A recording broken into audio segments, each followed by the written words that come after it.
जीवन संदेश, प्रभु का वचन, सुख शांति का पावन संगम। हर रविवार नए विचार, मंगल का संदेश है तैयार।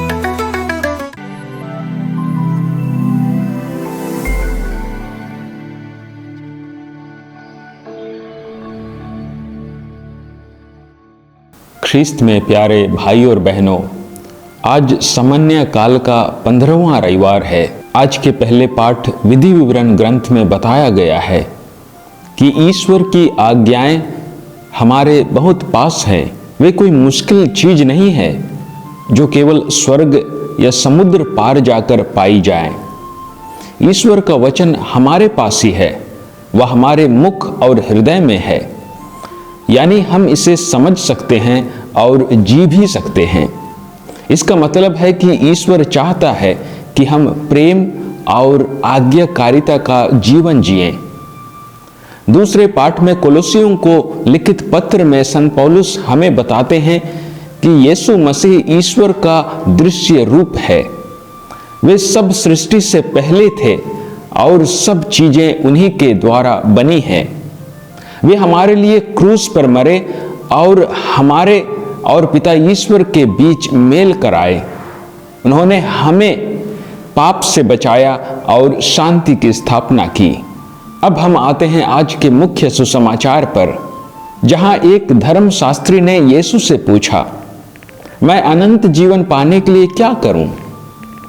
यीशु ने उन्हें उत्तर दिया, अपने प्रभु ईश्वर को अपने सारे हृदय, अपनी सारी आत्मा, अपनी सारी शक्ति और अपनी सारी बुद्धि से प्यार करो और अपने पड़ोसी को अपने समान प्यार करो। तब उस व्यक्ति ने पूछा, मेरा पड़ोसी कौन है?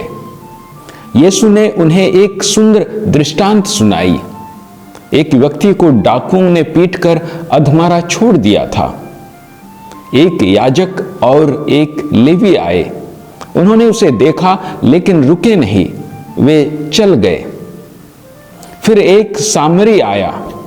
यहूदी लोग सामरियों को पसंद नहीं करते थे, उन्हें तुच्छ की दृष्टि से देखा करते थे। लेकिन यह सामरी रुक गया, घायल की देखभाल की, उसे अपनी ही सवारी पर बैठाया और सराय में ले जाकर उसका इलाज कराया। इस दृष्टांत के द्वारा यीशु हमें सिखाते हैं कि सच्चा पड़ोसी वही है जो किसी जरूरतमंद की मदद करता है, चाहे वह कोई भी हो, जाने पहचाने हो या नहीं। समारी ने यह नहीं पूछा कि यह व्यक्ति कौन है, उसने सिर्फ देखा कि वह दुखी और घायल है और उसने उनके प्रति अपना प्रेम दिखाया। प्रिय भाई और बहनों, आज यीशु हमसे कहते हैं, जाओ तुम भी ऐसा ही करो। आज बहुत से लोग हमारे आसपास परेशान, अकेले, बीमार या दुखी हैं। कोई गरीब है जिसे खाना चाहिए, कोई दोस्त है जिसे सहारा चाहिए, कोई बुजुर्ग है जो अकेला है, कोई बच्चा है जिसे कोई समझता नहीं। क्या हम याजक और लेवी की तरह आंख मूंद कर निकल जाते हैं या हम समारी की तरह रुकते हैं और मदद करते हैं? पहला पाठ हमें कहता है, ईश्वर का वचन हमारे पास है, हमारे दिल में है। दूसरा पाठ हमें बताता है, यीशु ने हमें ईश्वर के साथ मेल कराया है और हमें शांति प्रदान की है। सुसमाचार हमें सिखाता है, अब हमारी बारी है दूसरों के लिए प्रेम और दया दिखाने की। आइए आज हम प्रार्थना करें।